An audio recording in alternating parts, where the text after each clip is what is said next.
Good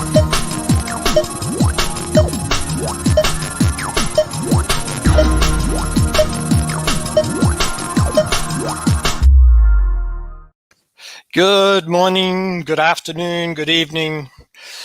Nice to have you here, and we look forward to having a chat all about narcissism. There's so much out there. People are called narcissists, and because of this, that.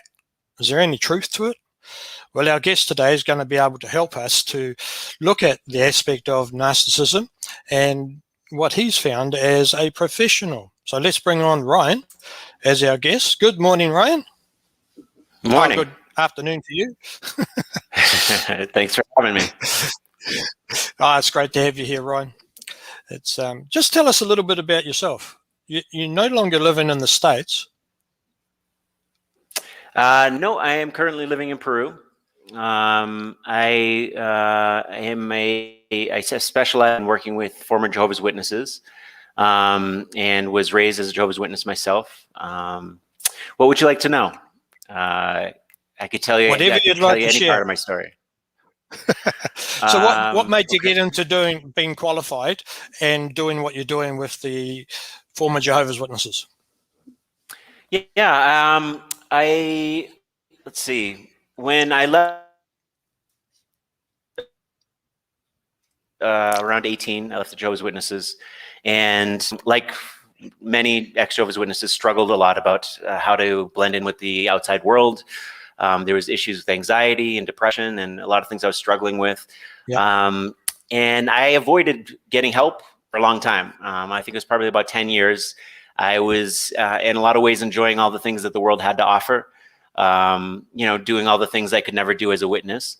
And at the same time, though, there was things that just were unresolved. And I sought out therapy myself and got a lot out of it. I found it really helpful to dealing with emotional issues. But one of the things I was always frustrated with was that I could never find a professional that really understood Jehovah's Witnesses and the impact it has, and how that brand of indoctrination really affects your worldview and inhibits your ability to live a full life. So I knew that I wanted to become. Yeah, I went back. I got my doctorate in clinical psychology, and I'll be honest, even throughout my doctorate program, there really wasn't much, religious trauma syndrome. And so a lot of the work I did in this area, what I learned was through my own educating myself through a lot of different means, like a lot of people are doing. I read Crisis of Conscience by Ray Franz. I read a lot of the Bonnie Zeman books.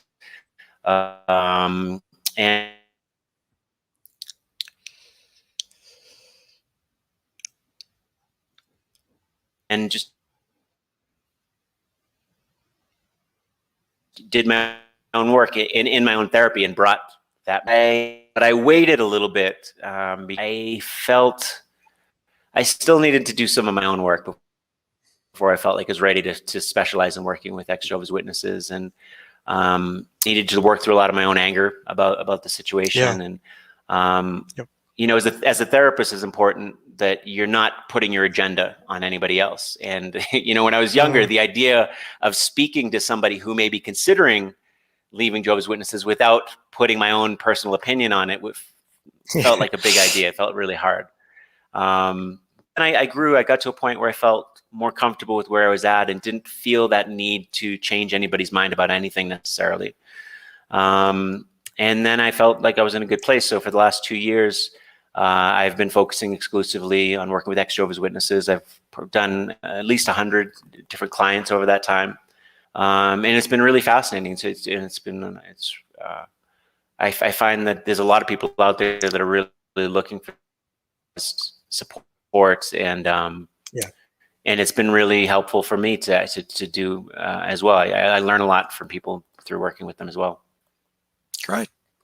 It's nice to see you so positive about and passionate about the field that you've focused on. So during that time, would you say narcissism is something that is up there?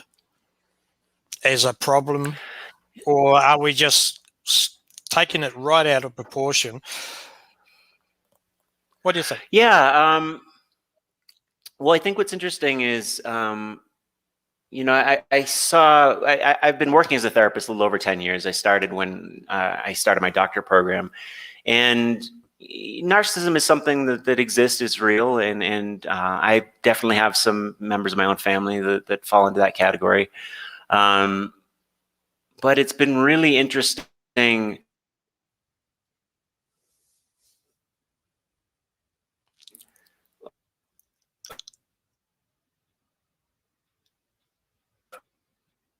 people. There we go.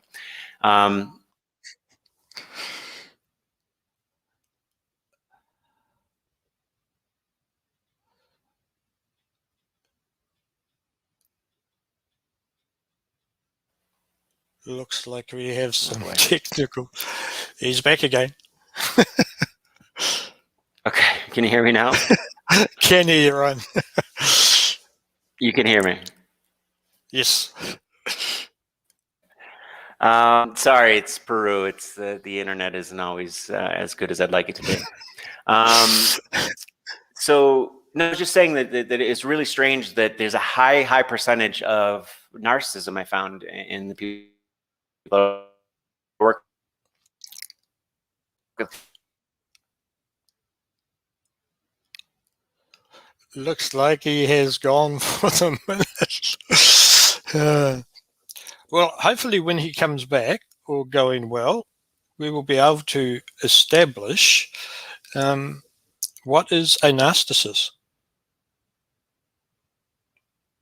I can't really tell you, because it wasn't until I left and I woke up that there were such things. I had no idea.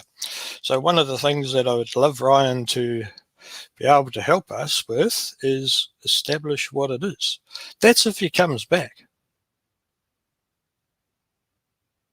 All going well.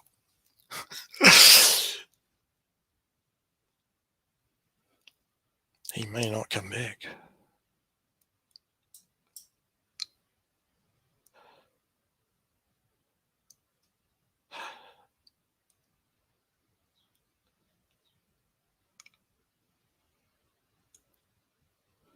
I have not heard from him. I will just check my Facebook to see. Nope.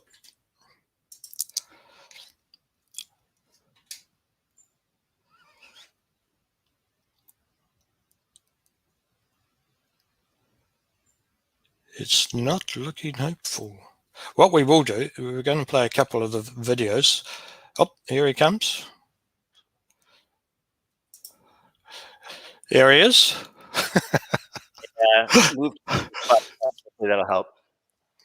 Oh, we'll see how we go. We'll give it another try. Okay, Yeah. so you were just talking briefly about the what you found with regards to narcissism and former Jehovah's Witnesses. Right. Yeah, and what I found was that there's a really high percentage of people that come from families that have a narcissistic parent, usually at least one of them. I would say, I mean, it's high. I mean, conservatively speaking, I would say about 80% of my clients have a parent that would fit in that category. And I shared a couple of videos. I don't know if we'll watch them later, but it's interesting because, yeah, there's different ways to think about narcissism. And you know, the typical one is sort of this idea that somebody has a grandiose sense of themselves and self-importance, and they think very highly of themselves. And that's sort of the typical generic way that people think about narcissism, but it really can play out in a lot of different ways. And it really, one of the most fundamental features is the person tends to make every situation about themselves and have difficulty sort of empathizing in a healthy way with people. And so some of the ways that can play out is, you know, a person may not think very highly of themselves, but they may become a victim, where they make everything about themselves in the way where they are always sort of drawing some kind of energy, drawing some kind of attention. And the way this plays out for the children a lot of times is the children become hyper focused and fixated on pleasing the parents, and it's not, they don't really have the ability to express themselves as they are. They need to express themselves in a way that is constantly pleasing their parents, or being afraid of challenging them in any way. And so anyways, this is something I'm still doing research on and looking into, but it's interesting because that not only the high percentage of people involved in witnesses seem to have narcissistic personality traits, but the way in which those two things work together. The religion itself, in a lot of ways, can be seen as kind of a collective narcissistic organization. In the way that they, well, I'm sorry. Were you gonna? Did I cut you off? No. It's Okay. It's fascinating to hear the signs, as it were. Somebody's just asked a question. No, not that one. This one here. Where does the word come from? Narcissism. Where does it all come from? I don't know. I think you should Google that one. Okay. I'm assuming there's Greek origins. I mean, I know there's the story of Narcissus, which is this. Yeah. I believe it's a Greek story of this person who fell in love with his own image, that kind of thing. But the idea of that story, I don't think necessarily captures everything that it means as a psychiatric diagnosis. Okay, cool. Okay, so you said there was 80%. 80% that you estimated? Roughly, yeah. Roughly, yep. Yeah. Why is it so bad? Why is it so bad? Yeah. Would you mean like for the person itself or the person around the narcissist? Both, because it seems that former Jehovah's Witnesses, and I'm not saying that the world around the Jehovah's Witnesses don't have that problem, but if it's 80%, why is it so high? What have you found in your own studies? That is a good question. So I don't know. It's a little bit of a chick. I mean, if you're asking why is it so high among Jehovah's Witnesses, I don't have a solid explanation. I'm really in the beginning phases of just acknowledging this is a phenomenon. There's something to this. Whether the organization itself, it seems unlikely to me that they cause narcissism. Although there is some aspects in the way that they believe, and I can elaborate on this, that is narcissistic in nature. But I think my instincts tell me that it's probably likely that narcissists are drawn to organizations like this. Right. So, for example, there's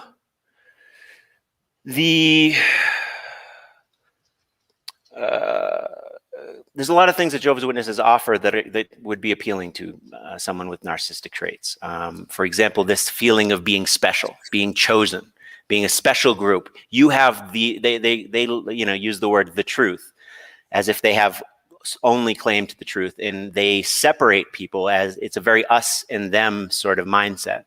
That we have specialized special information that nobody else has, and we need to enlighten other people. And if they are not willing to accept that or take it as fact, then they become demonized in some way as an apostate or as a as a threat to their belief systems.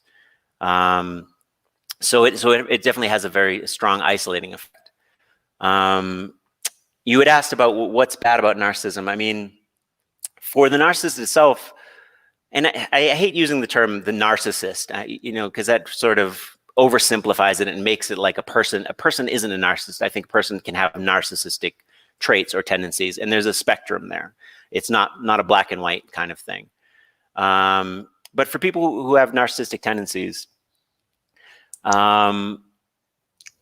their world can be fraught with a lot of tension and stress because they demand a lot of attention, a lot of energy, a lot of focus.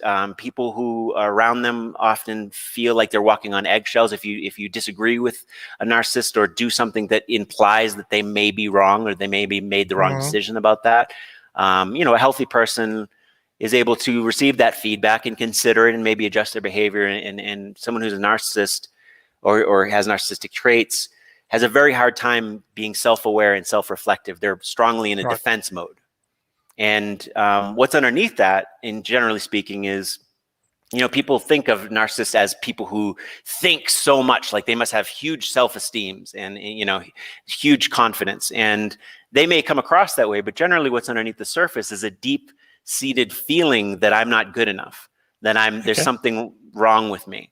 And that's something that's so painful that they can't really look at that. So instead, they create a persona, not consciously, but that usually develops over time, where they're constantly needing to defend this idea that there's something wrong with them, and they're hypersensitive to anything that may criticize them and make them feel that sense of emptiness. Simultaneously, what often goes along with that is a fear of rejection and abandonment.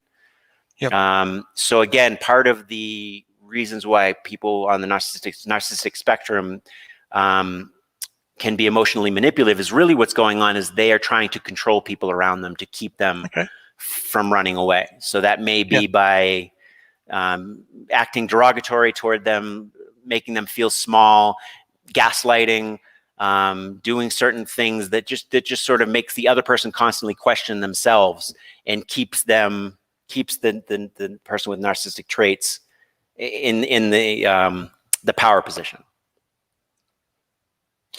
Okay, so does that mean everybody that's got those traits are not able to control them?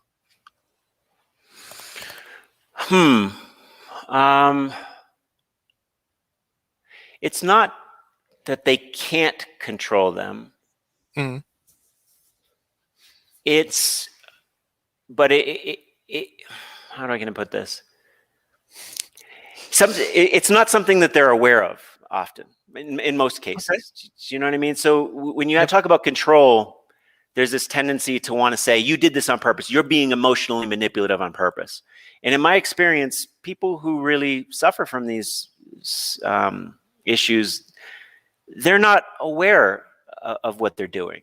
They're not intentionally being malicious or gaslighting, or it's something unconscious that acts to protect, again, that sensitive part of them. And so they act in such a way to get what they want emotionally. But generally they're not aware, and they don't really have access to alternative ways of doing things. Now, in some cases, in the right conditions, a person can become aware of these patterns. And generally when their relationship starts failing and they're having difficulties in life, that can be the thing sometimes that moves them to come to therapy and start questioning what's going on here. And then under the right circumstances, yes, a person can grow out of these tendencies and work on them and become more compassionate and empathetic and understand their own self better so that they're not acting on these autopilot sort of ways. But it can be really hard, and it can be really frustrating because, generally speaking, when somebody has strong narcissistic traits, that's the last thing they're willing to do is actually sit down and go, maybe there's something I'm doing wrong. Maybe there's something I need to look about myself. That's the thing they're most terrified in most cases. Yeah. Okay, so a couple of times you've used the word gaslighting. Does that go hand in hand with narcissists, and what is gaslighting? Generally speaking, gaslighting is when, yes, it does go hand in hand with narcissists generally. It is kind of a denial of shared reality. And it is, I'm trying to think of a good example.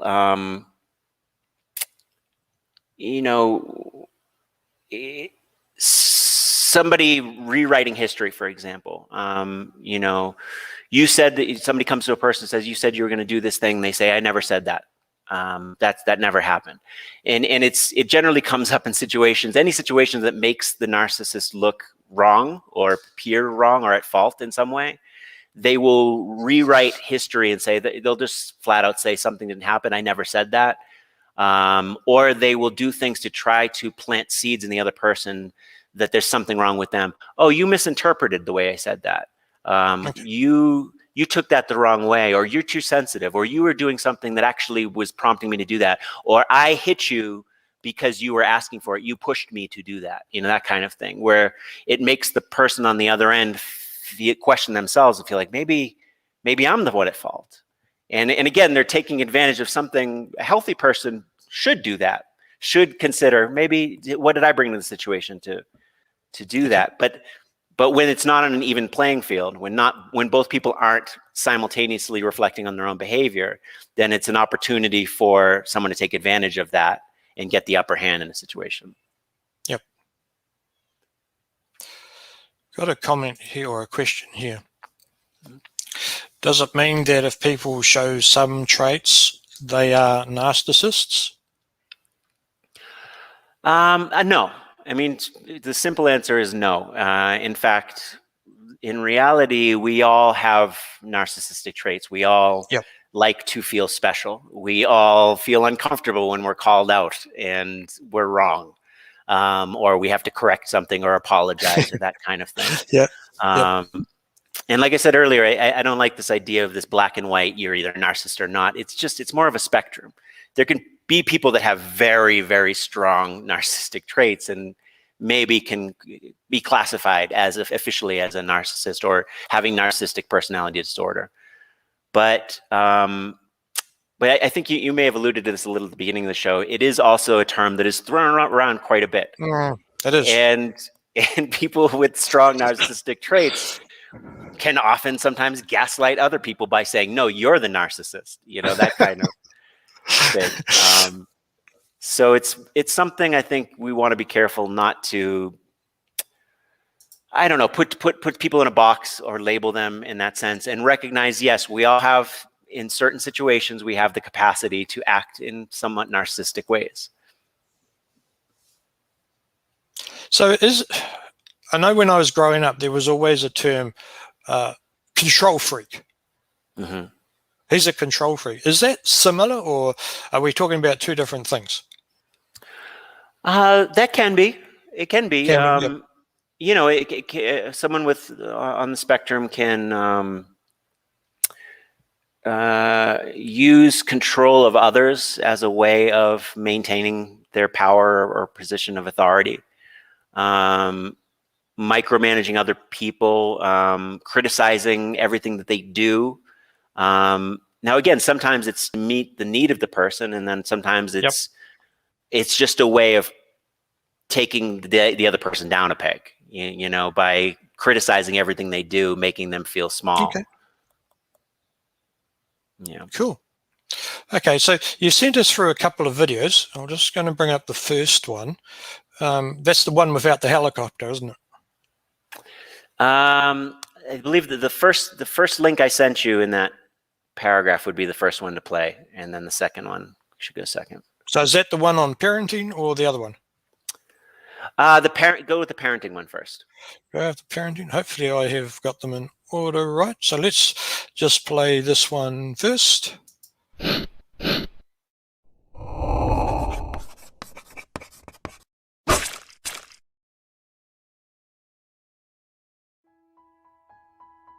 There are many parenting styles as there are people, but many of these styles can be divided into broad categories, such as narcissistic, authoritative, and authoritarian. Today, we're focusing on narcissistic parenting. What is a narcissistic parenting style? Narcissistic parents tend to be very possessive over their children, and this parenting style is sometimes also referred to as helicopter parenting. Narcissistic parents often feel threatened by or even envious of their child's growing independence. Consciously or unconsciously, these parents believe that the child is there to fulfill the parent's wishes and needs. You might think of the certain pushy kind of soccer mom or pageant parent. This parental behavior can have far-reaching effects on the child. 1. Self-blame. Children of narcissistic parents often think that they are the problem. Because the parents only pay attention to their child's mistakes and their own problems, the children start blaming themselves. This can also function as a self-preserving mechanism to hold out hope. They think, if I fix myself, the situation will get better. If I do well, my parents or carers will be nicer to me. Children that have been raised with a narcissistic style often have trouble dealing with their feelings and can get very emotional over minor occurrences. 2. Insecure attachment. You might have heard of the attachment theory, which attempts to describe the dynamics of interpersonal relationships between humans. A large part of the attachment style is determined by the relationship children develop with their caretakers. There are 3 main types of attachment: secure, anxious or insecure, and disorganized. Narcissistic parenting often results in insecure attachment, which has 2 subtypes. An insecure avoidant style is characterized by an avoidant nature, where children think, "I'll never risk letting myself get hurt again." The other subtype is an insecure anxious attachment, which is characterized by an attitude that more or less chases after the secure connection and causes children to think, "Why don't they like me? Why won't anyone pay attention to me?" 3. Extreme emotional independence. Some children might react to narcissistic parenting by abandoning emotional attachment altogether. They grow into solitary, distrusting adults and have difficulty forming close personal connections. 4. Extreme nurturing. Some children might even go the complete opposite way, turning into extremely nurturing individuals. This could possibly be caused by an unconscious desire to vicariously experience the care and warmth they didn't receive themselves. 5. PTSD. Children that have experienced an extreme form of narcissistic parenting often struggle with these results for life in the form of post-traumatic stress disorder. They might have invasive thoughts of emotional abuse, experience severe emotional numbness, or undergo other symptoms of PTSD. This effect is particularly prevalent among children that also experience physical abuse. 6. Becoming narcissistic. This is an extreme case of, if you can't beat 'em, join 'em. Some children raised by narcissistic parents react by thinking, "I'll make sure I become so good at everything that nobody can make me feel unimportant again." People who do this go to extremes to focus on themselves and their own achievements, becoming narcissistic themselves. And those are 6 major effects of narcissistic parenting. Have you ever experienced narcissistic parenting? How do you think it affected you? If you'd like, you can share your story in the comments below. Thank you for watching, and if you like this video, don't forget to subscribe and check out our website and social media.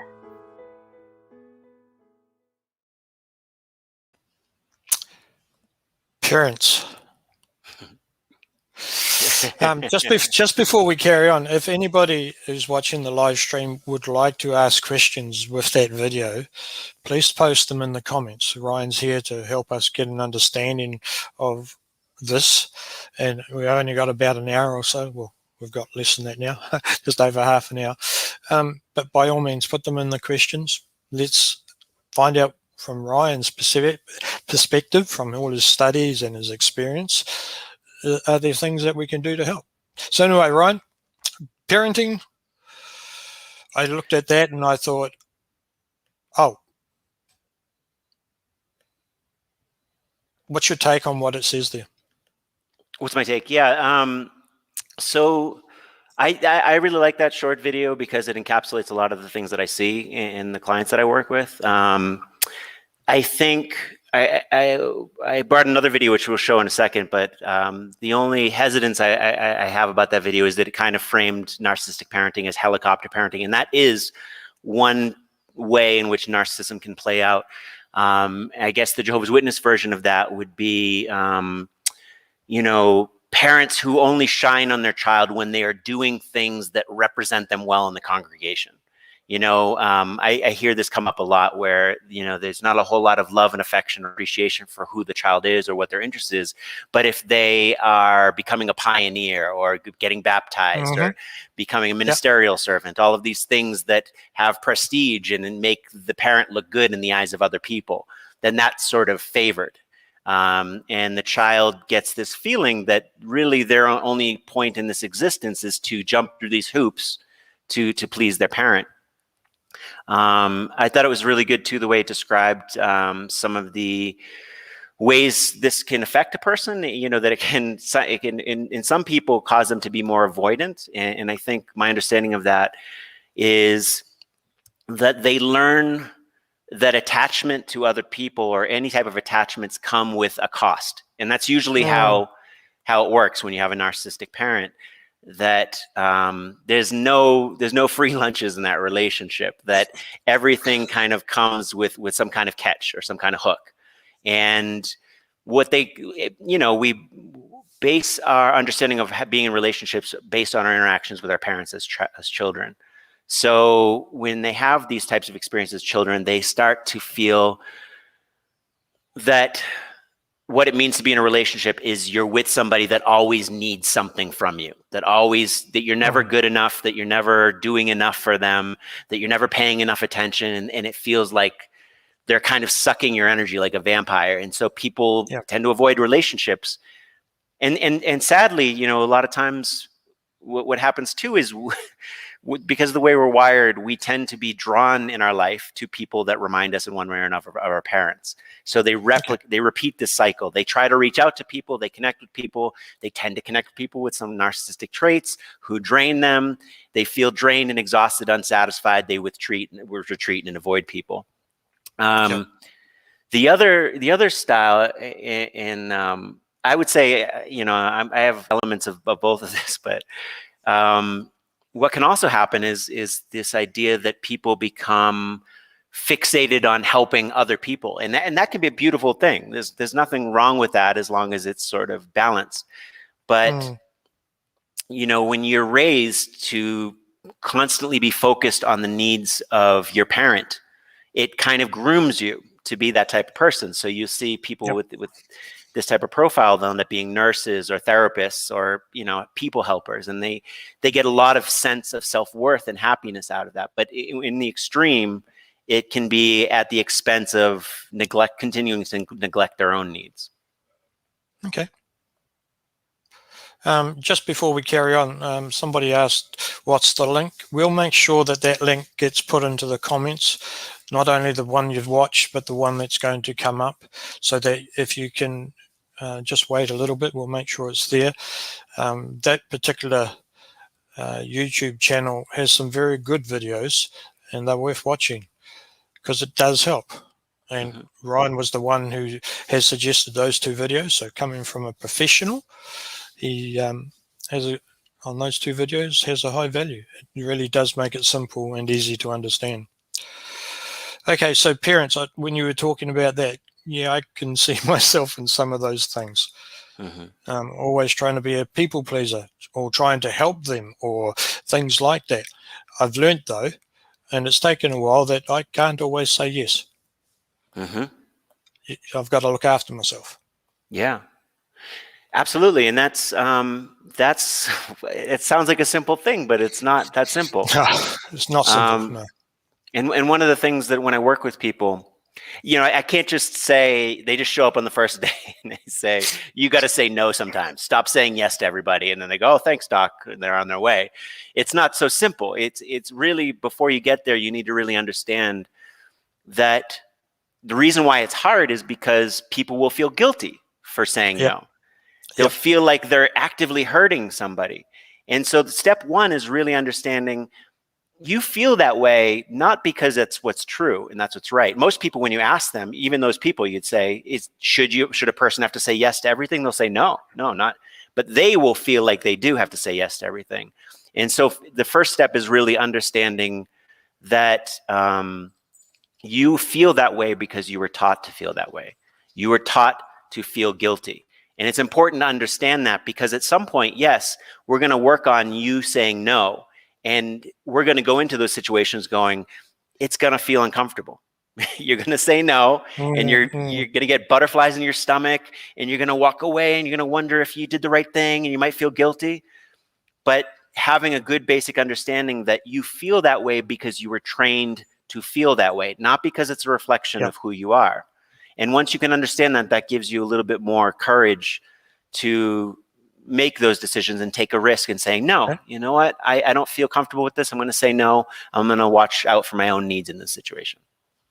Are there some steps that we can take to get to that point?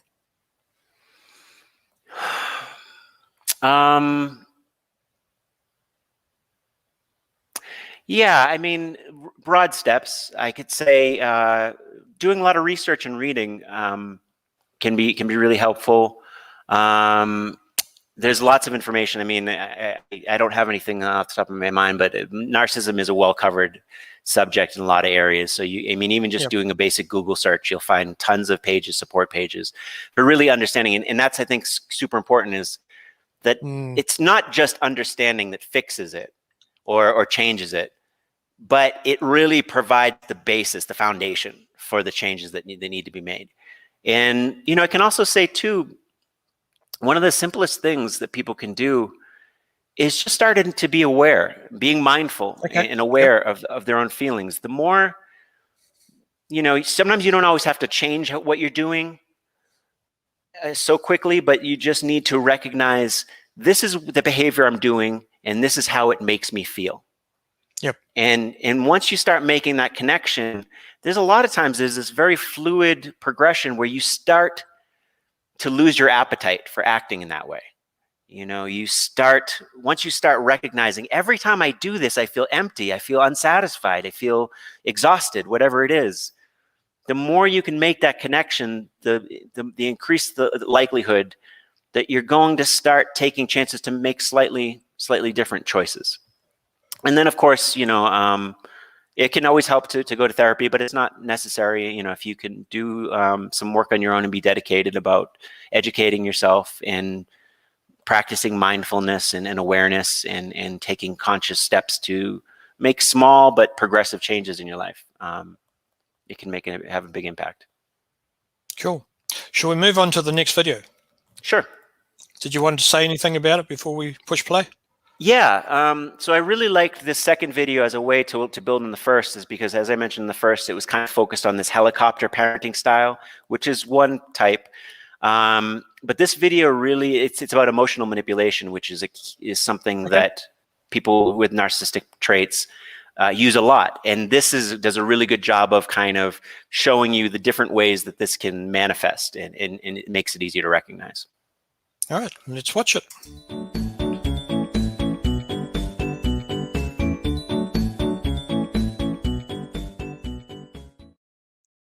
Ten types of emotional manipulators.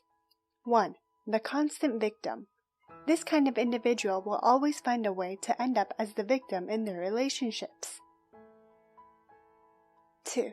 The one-upsmanship expert. This person uses put-downs, snide remarks, and criticisms to show that they're superior and know much more than you. 3. Powerful dependents. Powerful dependents pretend to be weak and powerless, then use their helplessness to dominate relationships.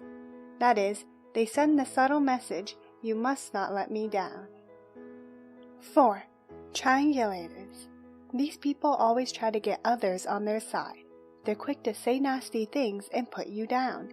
They separate good friends and drive wedges in between families. 5. The blasters. They blast you with their anger or suddenly blow up. That stops you from asking questions, in case there's a showdown. 6.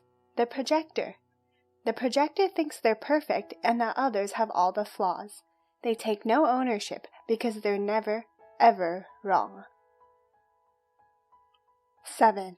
The deliberate misinterpreter. This person seems nice, but they twist and use your words. This person spreads misinformation and misinterprets you, deliberately presenting you in a false, negative way. 8. The flirt. This person uses flirting to get their way in life. They want to be admired and have an audience. However, your needs and interests are of no concern to them. 9. The iron fist. The iron fist uses intimidation to throw their weight around, use you for their ends, and get their way in life. 10. The multiple offender. This person uses several of the techniques we've described, and they'll often switch between the methods depending on what suits their purposes. So have you ever encountered these types of people before? If so, how did you deal with them? feel free to share your stories in the comments below.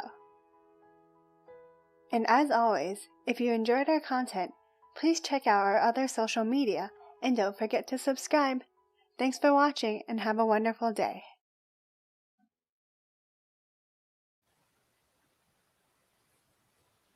Are those the only ones? Like she mentioned 10. Are there any more? Let me think. Off the top of my head, I can't. I'm sure there are.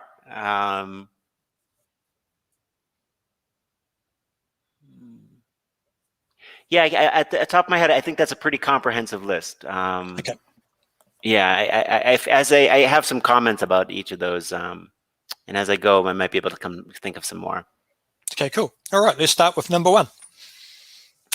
Yeah, so I made a few notes as I was watching that again, in how this manifests. So the constant victim was the first one that it mentioned. Now, one of the first things that came to my mind, and this is a little bit like the third one too, which is being a powerful dependent. You know, that your choices, that I'm so relying on you. But one of the ways this can play out is what I hear a lot is when people try to leave the organization and they have a parent that is sort of along the spectrum, they'll get a response of, "Why are you doing this to me?" You know, instead of recognizing that their child has made a decision on their own to leave this organization, and there's nothing wrong with that, and that they're entitled. Yeah. Actually, I want to make a note. Yeah, instead of giving them credit, or they don't even have to agree, but they could say, "Well, I know you have your own mind and your own ability to think for yourself." They turn it into an attack on themselves. Don't you know what you're doing to me and your father? Don't you know how much you're hurting us? Why are you hurting us this way? And that's one way it can kind of manifest. Playing the expert is another big one.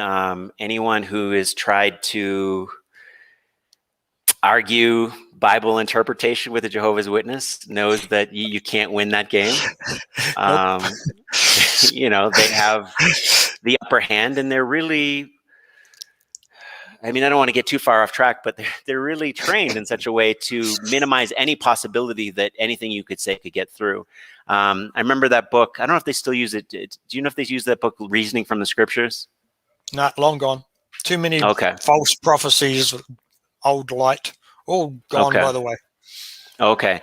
I wonder if they still have an equivalent. I've been out for a number of years, but I remember it was basically this book full of questions that people might ask, and then a paragraph that you could memorize to respond to them, which is basically saying, instead of having a conversation and interaction, just play this pre-recorded message. That way you don't have to do any thinking.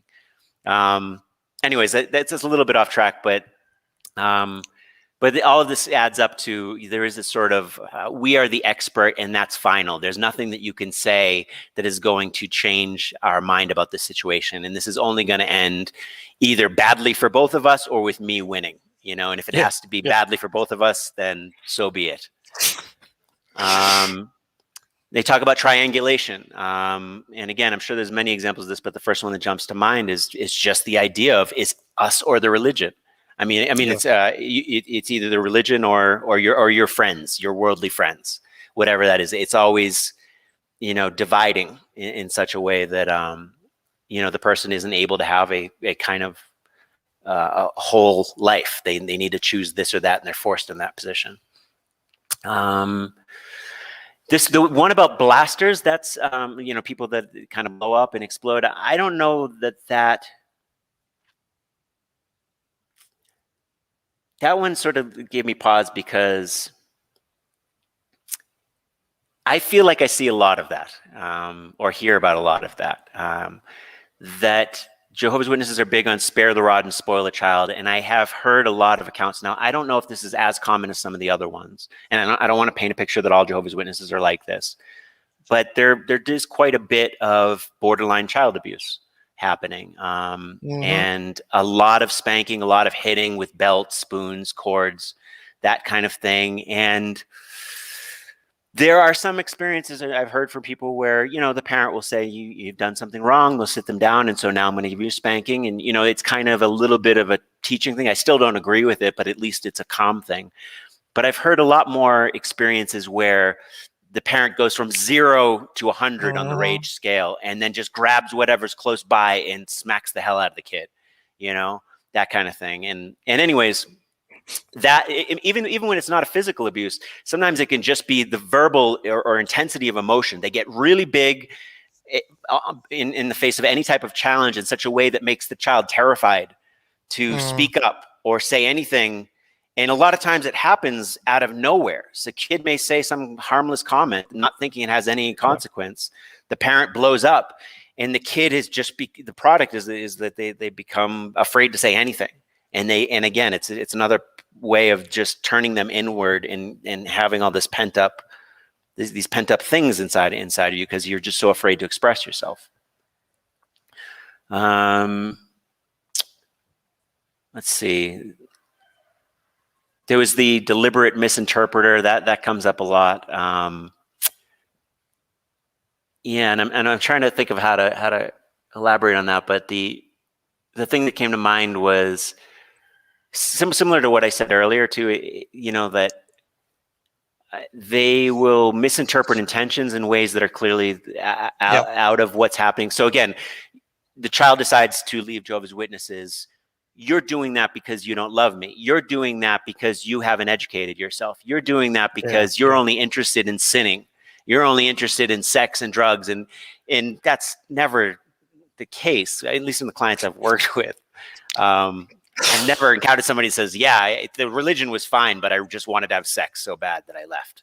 You know, it's person usually goes through a long process that's very difficult, and it involves a lot of studying and researching and thinking through things, and it's not an easy thing for anybody to leave an organization like this. It's not a trifling thing, but they'll make it out as if it's that way, in a way that minimizes them and makes the person feel small and makes the person doubt themselves.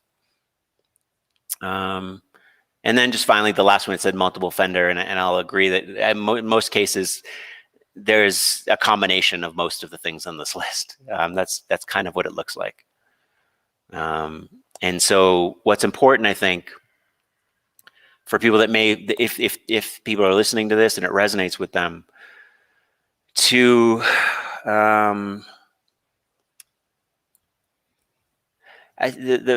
first step is really recognizing what's happening and recognizing this isn't you.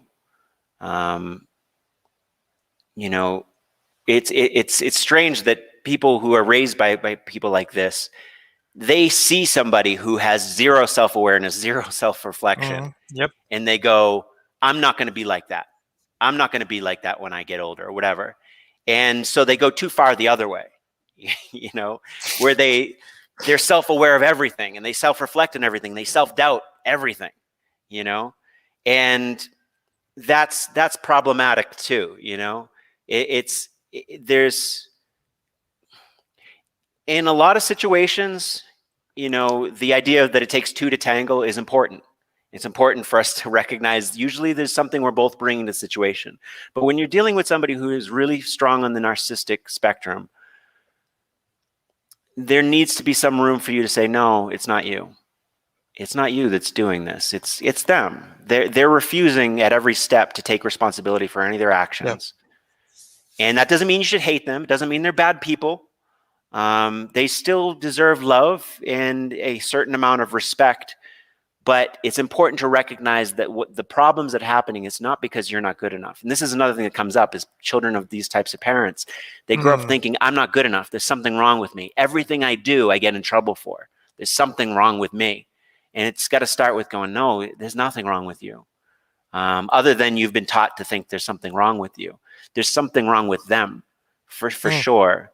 And again, not that you need to be vicious about it, but to just acknowledge they have some problems. They have some problems with relating, and don't take lessons from the things that they get upset about with you about. So are there practical things that, you know, you talk about don't take lessons from that? where can we take lessons from?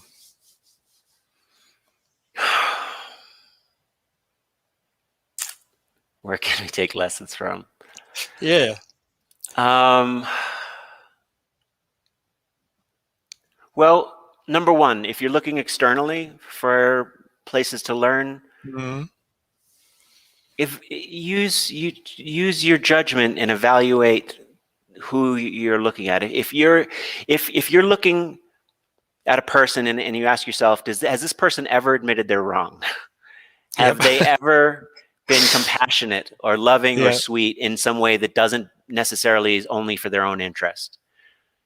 If that's the case, then maybe you shouldn't put too much weight in anything they think about anything. Yeah. The sign for people, I notice, you know, at least this is how I operate. You know, I look for advice and feedback from people who seem happy. People who are happy generally don't throw a fit if you disagree with them. They don't have a vested interest in forcing you to see their way. They generally don't offer advice unless you ask for it. And those are the people you want to ask for advice if you're looking externally. You want to look for people that are kind and are interested in your best interest. And, you know, not quick to anger, that kind of thing. But even better than that, and this is what I work with people in therapy, is what with somebody extremely on the spectrum. If you had a parent who's narcissistic in this way, it's you've learned not to trust yourself. You've learned that from Jehovah's Witnesses too. Jehovah's Witnesses have explicitly taught you do not trust yourself, do not trust your heart. And the path out of that is to learn how to trust your heart. And that can be a rocky road, but it's one of the most valuable things, is to check in with, what do I think about this? How do I feel about this? If someone else was in this situation, what would I say to them? And then say that thing to yourself. And find a way to connect with your own intuition and your own internal wisdom, because we all have it. It's all there, but sometimes we get born into families that teach us not to trust ourselves, and we become dependent on other people for their ideas.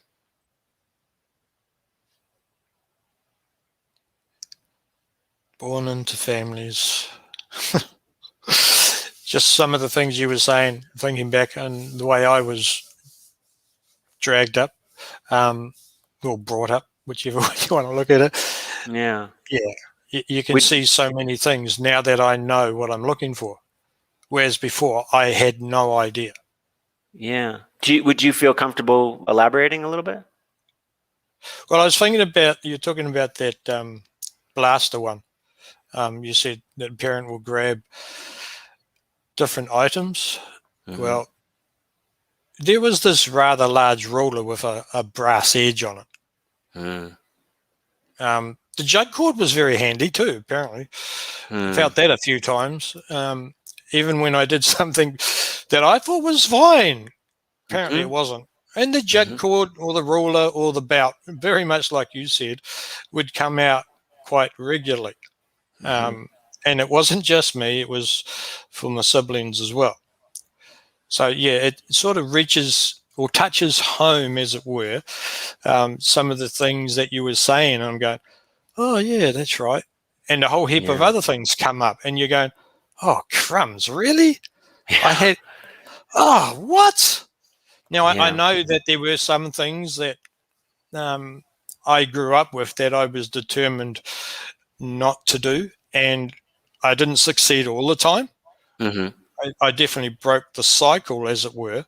But you know, we sometimes have had a bad day, and some things definitely happen, and we react. We don't respond. Like I know I've reacted a number of times. Just ask my kids.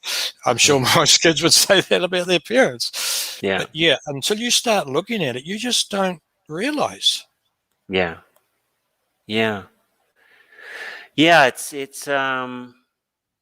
can be difficult, but it's definitely a worthwhile pursuit, I think. To, you know, and for those who are, again, if this stuff is resonating,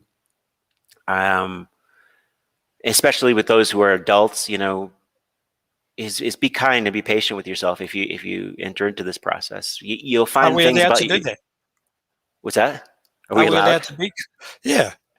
Because a lot of Absolutely. us were taught we can't, like you said before, don't look after yourself, don't trust yourself, da da da da da.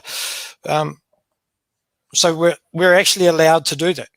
Not more than allowed. I would say mandated, encouraged, strongly encouraged. Yeah. That's really all you have, and it takes a little while once if you're in a position you feel like you're not connected with yourself. It takes a little while to reconnect, but it's there.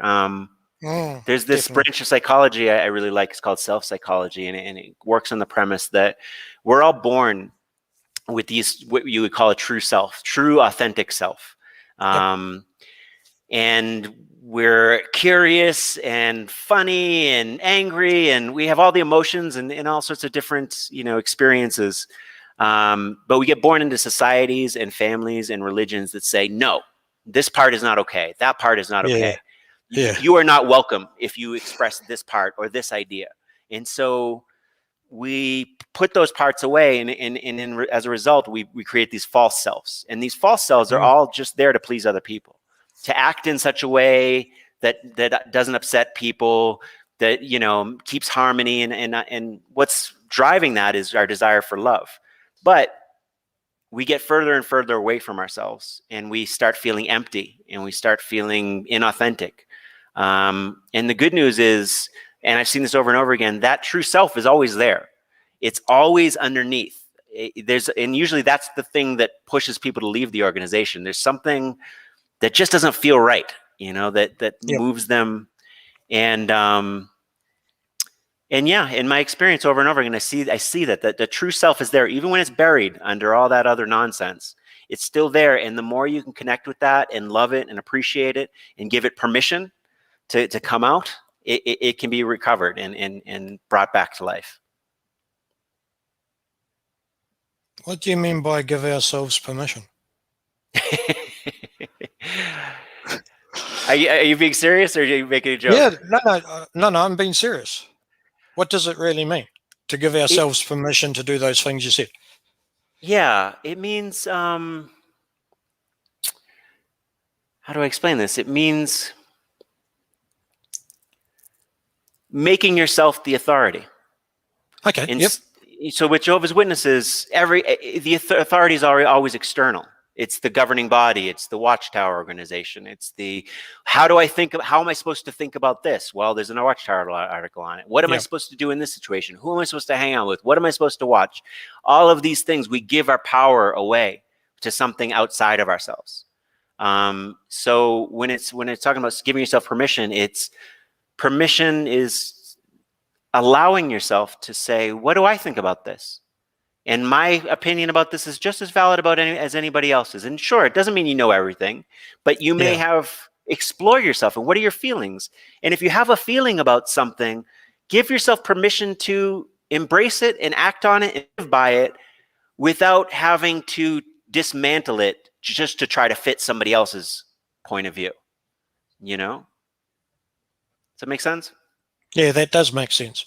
The reason I ask that is there's still a lot of people who are coming out of the organization that don't know they can do that. They're still stuck in that mindset. Oh, we've got to rely on this, or this. Yeah. Now they rely on a certain web page. They don't have the reasoning book. They'll bring out their tablet and they go, right, here's the answer. Or if you want to know the answer, go to jdub.org. They haven't given themselves permission to ask questions.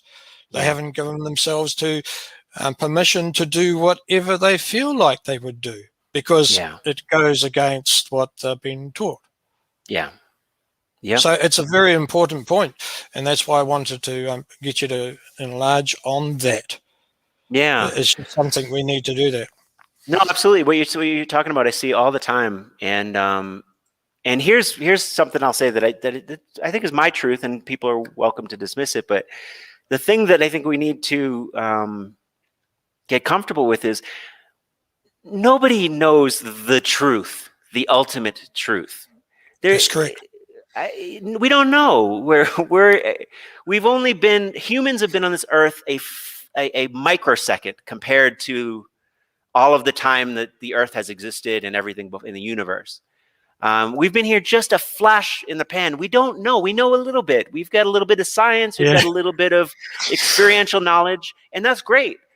But most of it is us just kind of winging it, kind of moving forward with the best that we know, and checking in with our intuition, how things feel, examining our behaviors and the consequences of our actions, and trying to make the best. So anybody that comes in and says, I have the ultimate truth and everyone else is wrong, I'm immediately suspicious. You know, you got to get comfortable with, you know what, you just got to throw yourself in the game and make the best choices you can, and go with the things that feel true and honest for you and feel good for you. And, you know, for me, that's connecting with people. It's my family, my dogs. It's, you know, it's doing kind things, being kind, good to other people, volunteering my time, you know, all of these things that feel true for me. And that's my truth. But every person needs to find that for themselves. Yep, absolutely. So, sort of as a summary, just so we've covered so many different points. How do we know that we possibly might be a narcissist, or ones around us are narcissists? Possibly might be. I say this a lot, it's kind of a joke, but if you are questioning your behavior and wondering whether you're a narcissist, chances are you are not a narcissist. Oh, okay, that's nice and simple. Yeah, it's a little black and white. I mean, if there may be some actual people on the narcissistic spectrum out there that are just going, oh, as long as I ask that question, then I'm not. But generally speaking, I do. I have a lot of people going, am I being narcissistic right now? Is my behavior, am I being selfish? Am I being self-centered? Am I ignoring the needs of others? And just somebody that's asking those questions and is concerned about those things, that's not what narcissism looks like. It just doesn't work that way. And if we find we've got a lot of people who seem to be on the spectrum, are we allowed to walk away? What are we allowed to do? That's a good question. I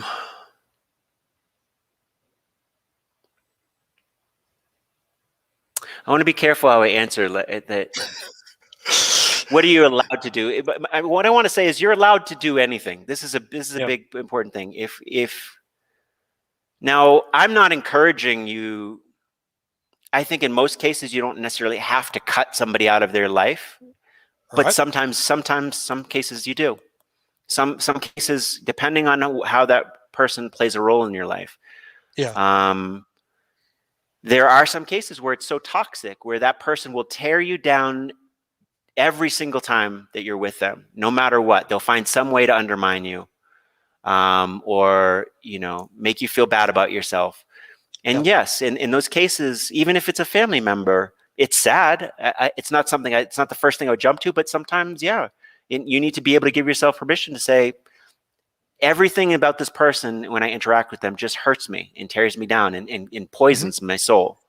And the only thing you can do is cut them out of your life and be strong in that.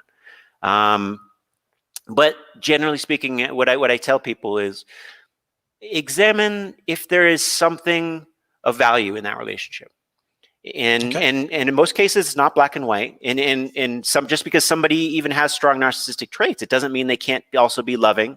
It doesn't mean they can't also do kind things sometimes. It's not all or nothing. But examine what value that person brings to your life, and then try to take steps to maximize that piece of it. So, for example, a lot of times they have the narcissistic parent, and you may have somebody where every time they call up, all they do is talk about you leaving Jehovah's Witnesses and what a disappointment you are to them. Yeah, then maybe that's along the side of maybe you don't need to call them so much. But then other times there's good conversation, and then it takes a turn. And so in those cases, I would suggest trying to develop skills within yourself of being direct and standing up to emotional bullying. And what that looks like is, Mom or Dad, I know that you mean well, but this conversation is making me uncomfortable right now, so I'm going to let you go. And giving yourself permission that if you start feeling uncomfortable, if they're making you feel uncomfortable by saying things that are tearing you down, to leave the circumstance, to end the conversation, and that's okay. And you don't have to feel guilty about that. You're protecting yourself in a healthy way. Yeah. Well, that's a nice that's a nice way to conclude our little live stream today, Ryan. Thank you very much for being here, answering a lot of different questions. Now, if somebody likes what they have heard you talk about, what's the best way they can contact you? Probably the best way is to go to my website, drryanlee.com. There's a lot of information there about the way I work. And you can also use that website to set up an appointment if you'd like to give it a try. I offer free consultations. So I would say most of the people I do consultations with end up continuing, but even if not, I found that we can do a lot of good work in that 1 hour that we have together, and you can get a sense of whether you would like to continue working together or not. Yeah, the web page is actually very good. Thank you. Spend some time there for those who are listening, those ones who resonate with what has been said, because it's not easy. It is a journey. There is a road. You are allowed to give yourself permission. There's sometimes we struggle with that, and ones like Ryan can help. So just to let you know what's coming up in the next little bit, we have somebody who's going to help us, and I'll just get the video up, help us to look at the things that possibilities to come. So let's just play a video briefly.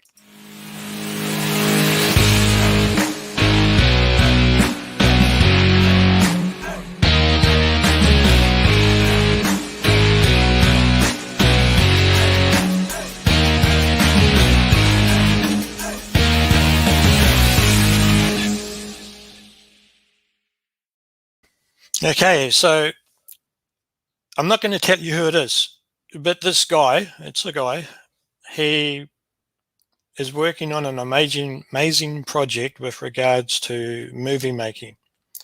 Who is it? Well, be here Saturday his time, Sunday my time, and you'll be able to find out a little bit more about him. So once again, thank you for everybody being here. We certainly appreciate the questions and the comments coming in, and we'll make sure that the links are available to the videos that we played and to Ryan's webpage. And once again, thanks for being here. Keep safe, and we look forward to seeing you again. Until then, have a great day. Bye.